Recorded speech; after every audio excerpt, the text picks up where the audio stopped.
So we are here with episode 3 of our Drumroll podcast, and we have Iggy Marino. Hello everybody. Tell us all about your musical background. Where you started and where you are now. Okay. I started in like most people do in band class at Cornell Elementary School. I had some great teachers, and I picked the saxophone. That's what I wanted to play because my dad played it and he already had one. So we didn't have to rent one from the school or whatever. So I started playing saxophone, and I played it all throughout high school, and I sang all throughout high school. I was like in every chorus or band extracurricular activity there was. I was in the theater, so I was really into performing and everything. Mm.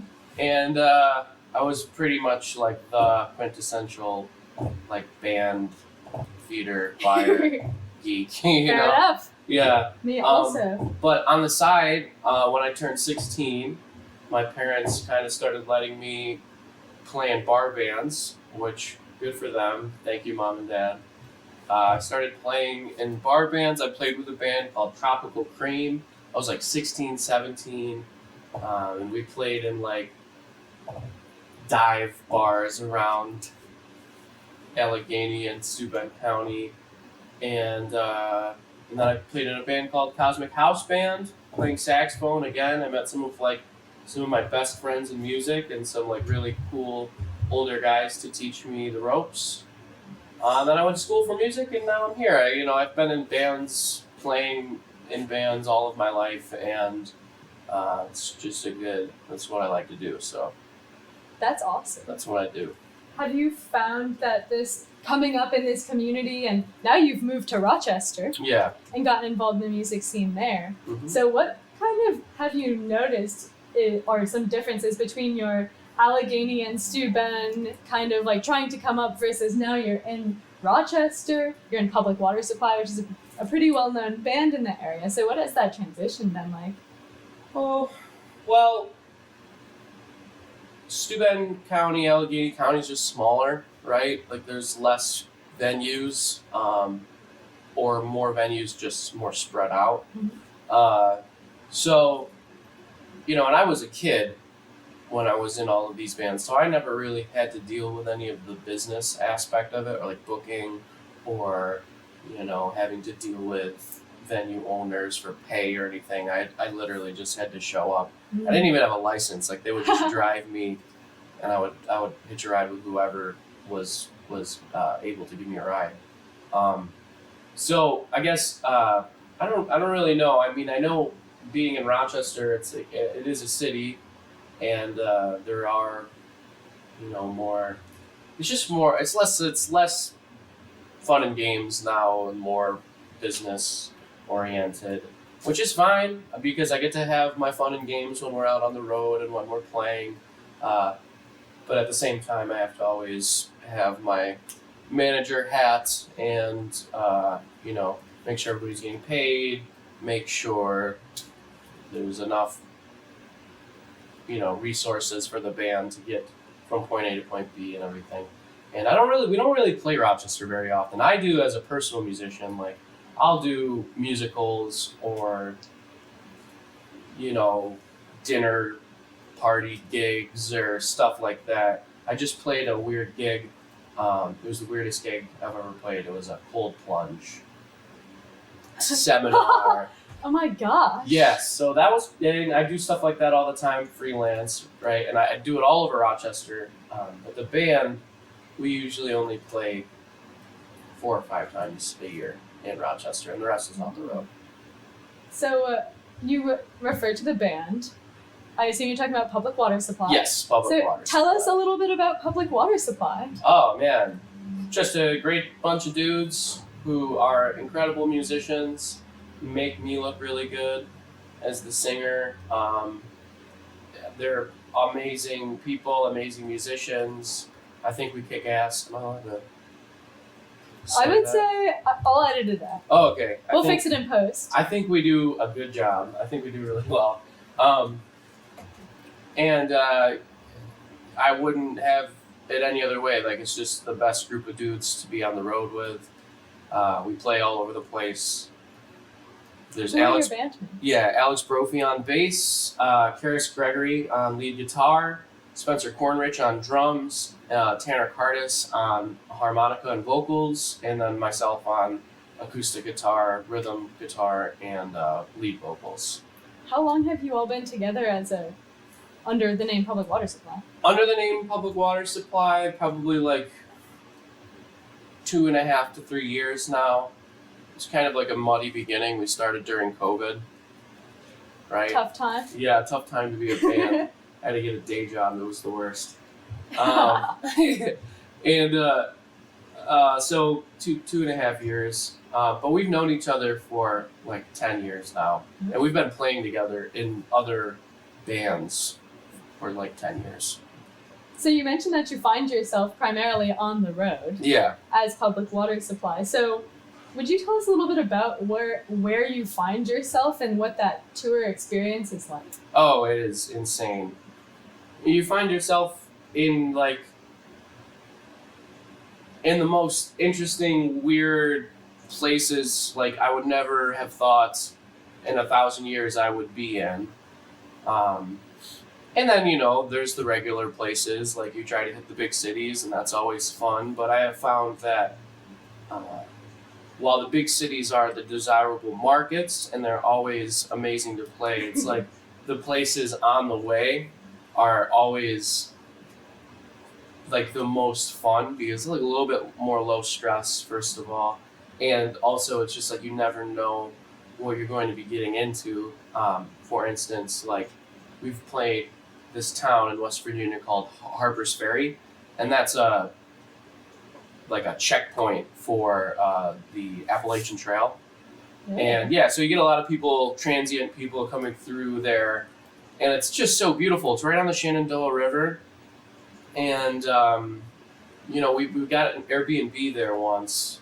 We played there a couple times. We got an Airbnb there once because we had shows in the region, and we were using Harper's Ferry as kind of like home base. Yeah, home base. And we had this really cute Airbnb in like the mountains of West Virginia. And like we'd go hiking and we would be exploring like the most beautiful natural surroundings of all time, right? In West Virginia. And then we'd have to okay, it's 3:00, let's pack up the van and boogie on over to wherever. Like we played Arlington that day, I think. But yeah, it's just really cool. It's like you meet a lot of really interesting people. You and they always keep in touch too. So I'm they always see them pop up on Facebook or whatever. I neglected to ask earlier. How would you describe the sound that you go for as Public Water Supply? Yeah. So the first album is kind of like an alt country record written by a bunch of theater kids. It kind of has a dramatic flair to it, but it's pretty standard alt country sound. I think the type of music that we write is a little bit more complex in terms of the production, the instrumentation, and also the chord changes or whatever. So it's fun. Some people call it progressive. I've heard that been said, but I like the alt country moniker because it's easy to say and it's easy to sell, and it's I don't really care too much about what the label is. It's just something to say.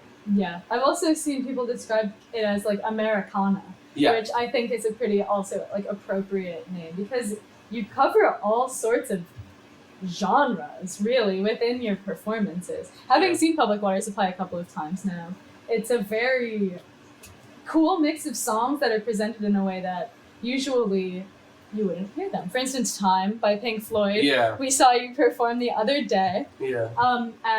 At the Drumroll soft opening. So how do you take those classic songs that people know and love and make them into something that's your own. And meanwhile, still totally do it justice. Yeah. Well, you just hire good musicians. That's literally all you have to do.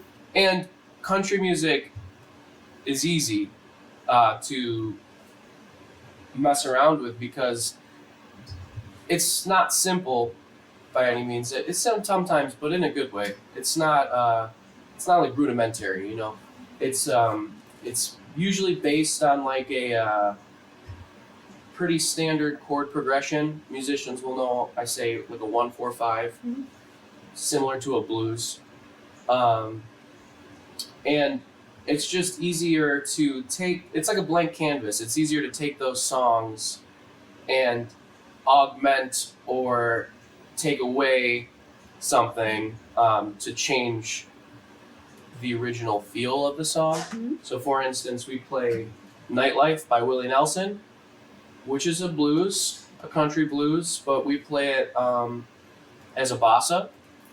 So all you had to do was tell the rhythm section, let's try it with a bossa beat, see what happens. And they are amazing and make it sound amazing. So hiring good musicians and knowing what kind of music you want to, you know, mess up or whatever. Make your own. Yeah, make your own. Embellish upon. Yeah. That's really cool. Then you also mentioned that you do your own independent performances. Yeah. So tell us a little bit about what that entails and how it's different from the public water supply package. So I do a lot of solo shows. I also do a lot of duo and trio shows with Karis, the guitar player in public water supply. Those are really, I really love doing duo shows with Karis because it's just less moving parts. There's less people, there's less sound equipment usually that you have to use. So it's a little bit less of a stress factor, and also usually we're just two guys sitting with guitars on stage, so there's less of a performance aspect to it and more of a focus on the actual musicality of what we're doing. Mm-hmm. So like when I'm playing in public water supply, I'm running around and being crazy, and you know, it's good because the energy needs to be that way because that's the type of show we do. And you know, I want to stir people up and make them feel like they're a part of the show and they can dance and let loose. But when you're running around with a guitar, sometimes you'll miss a chord, you know what I mean?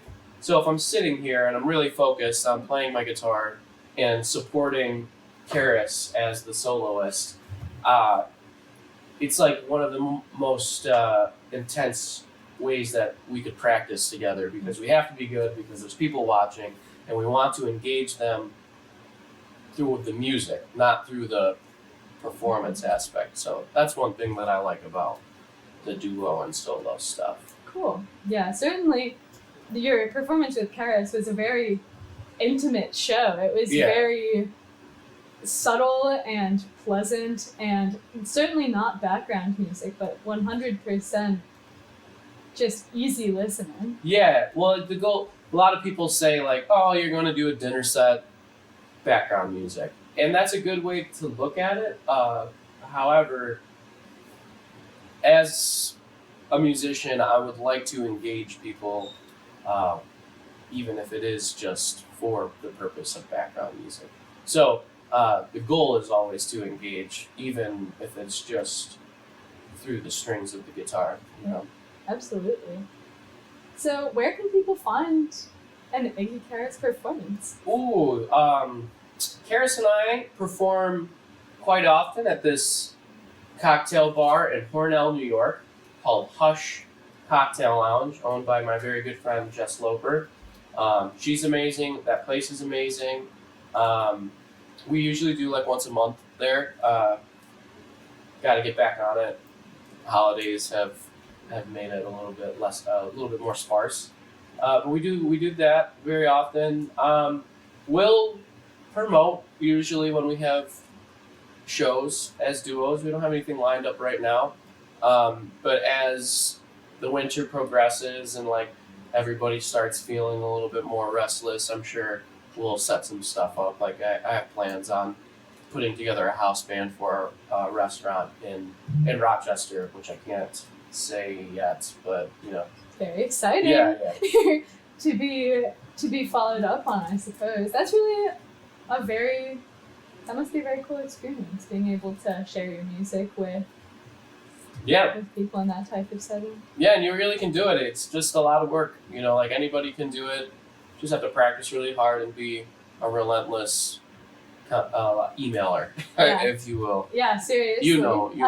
I do. Yep. So you mentioned that you also help to manage public water supply. Yeah. And so how have you been able to balance? I think that people often don't recognize the challenges that come with the business side of music, and it's very easy to take for granted what you're seeing on stage when you're partying on the weekend. So what have some of the challenges of balancing your life as a musician in the group and meanwhile dealing with all of the logistics of managing a band? So as when you the listener sees a touring band in any capacity, you must realize that they are not just a musician. They are their own accountant, they are their own manager, they are their own booking agent sometimes. They are their own videographers, they create content. All the while they have to practice, write, and produce art for consumption, which is unfortunate sometimes, but that's just the system. So it's really difficult. It's difficult to do all of that and still have a life, still have time to practice, still have time and energy and inspiration to tap into your creative side. So for me, finding that balance is I rely heavily on my bandmates. I rely heavily on my sister, who co-manages the band with me. I rely heavily on my videographer. We have these people that we have pulled in to our team, our poster designer, graphic designer, things that I don't have time for or I don't have the skills and time to learn how to do. We find people who we like to work with. We find people who share our vision, and we rely heavily on the team. So you must create a team. And that is how I have found some semblance of balance in my life. I rely on my sister mostly. Natalie, you're the best. But everybody on the team, I can call any member in the band and say, look, I need to hit this market, Nashville. Please call everybody that you have a connection to Nashville to, make a list, find all the venues you want to play, make a list, and I'll take care of the booking or the communication. But the bandmates really, come into play for that stuff. So just having a good team and having everybody on the same page and paying everybody really well for what they do, because if you don't pay them, they don't want to do anything. Yeah. So how long has the process of being able to take that pressure off of yourself and really be able to distribute it towards poster designers, graphic designers, videographers, was it an incremental process? Yeah. Or was there just I can't imagine that you were just we are public water supply and we have a full team. Well, like I said, the members of Public Water Supply have been playing together in different bands for 10 years. Yeah. So it's every connection that we've ever made from freshman year of Nazareth College to now. Yeah. So yeah, it's incremental, and you go through a lot of people too. You got to find people who you really enjoy working with. They may be the greatest booking agent or accountant or videographer or whatever in the world, but if you don't jive, then you don't jive. Yeah. Very interesting. So you mentioned that you went to Nazareth for music. Yeah. there's a lot of controversy over whether music school is something that's worth the time investment and the financial investment. Do you find that it's something that gave you an edge and allowed you to thrive as a touring musician? This is a tricky question because I have mixed feelings about school in general, advanced education, college. I think going to university, going to college is one of the greatest things anybody can do for their mind. I think I had a great time. I learned how to not only perform on my instrument, which I've studied saxophone and composition at Nazareth College, but I learned how to think through things in a more slowed down pace and rational and critical way. And I think it's just a really great thing to be around people who their objective is to deepen their knowledge of the world or whatever their field is, So for that, it's amazing. And yeah, it did give me an edge because, I was in the music business program and I've met countless people through that program that have helped me, develop my skills as a business person in the music industry, or connections, or, even like, try this lick. It's awesome. Like, oh, I never thought about it that way. But at the same time, it's overpriced and you're going to put yourself in a mountain of debt. And it's a sick thing that this country and this, society that we're living in put such a premium on people trying to better themselves, because it's only gonna ruin things. It's only gonna hurt us in the long run. So if you have the money, do it. If you don't, take a private lesson. Go to the Eastman Community School of Music. Yes, I did the Eastman Community Music School and loved it. Yeah, it's amazing. There's such a wealth of musicians and just intellectuals in whatever community you're in. You just gotta find them and try to be their friend or try to work for them. There's a lot of different ways you can educate yourself. If you want to get told what to do, go to school. If you want to learn something, you should go to the library. Frank Zappa said that. I'd say that. but that's the sentiment I have towards it. Like, yes, it gave me a lot of advantages, and I'm very grateful for that all. But it's just a lot of money, and I'm in a lot of debt personally. Not to divulge too much of a lot of people are. Yeah. And that's it's a hot topic of controversy, especially with music programs being cut from schools, high schools, colleges. I think that's just a travesty. Like, since like the beginning of Western civilization, the arts were so important. The Greeks, the Romans, they all had to learn an instrument. I may be butchering this, I can't remember, but I heard somewhere that back when, like, doctors were required to learn an instrument because it is so helpful towards your brain, and it helps you connect emotionally with yourself, with the world around you. To learn how to express yourself through an artistic medium is it's just really helpful for your life and your communication skills and like interpersonal relationships, Absolutely, I agree. I'm getting preachy. That's okay. I think that this is an interesting conversation. I brought it up. I brought up a highly controversial topic, but I suppose let me just do a quick time check here. Okay, great. So, moving back a little bit more towards what we were talking about earlier with public water supply and your own music experience. You have done more than 100 shows this year. Yeah. 10 different states. Yeah. At least. Yeah. So, 2023 has been big. You came out with a new album. Yep. So tell us a little bit about that and what you're looking forward to in 2024. Okay, wait, pause. I have to ask you a question. When is this going to be aired? This will be aired 3 weeks into January? Oh, perfect. Okay. I'll answer the question. Cool. So 2024 is going to be a big year for us. We just recorded a music video for the first single we will be releasing in early January. It's entitled Layla, written by our guitar player, Karis Gregory. That's going to be followed up with a bunch of great content with more singles to come, and we will be releasing our second studio album, which I am so excited about. It sounds amazing. It's way better than the first one, which is like the goal, right? Not that the first one is bad. It's just like we really put a lot of thought and like effort into writing every part. And we'll be releasing that March 29th. We're having a party at Essex Music Hall.